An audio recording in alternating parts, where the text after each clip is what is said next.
URW products made in Japan. This is the axle shaft which was making the abnormal noise. And this is an axle shaft made by URW. One of the most frequent causes of abnormal noises is damage done to the inside of an outer constant velocity joint on which an excessive load was imposed.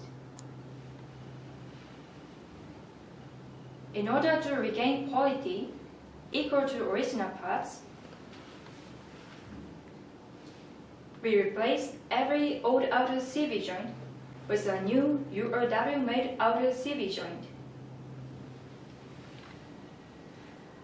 We, URW Industry, manufacture all of our products in-house, from designing through forging, machining, heat treatment, and grinding to assembly. Our products have excellent strength and durability.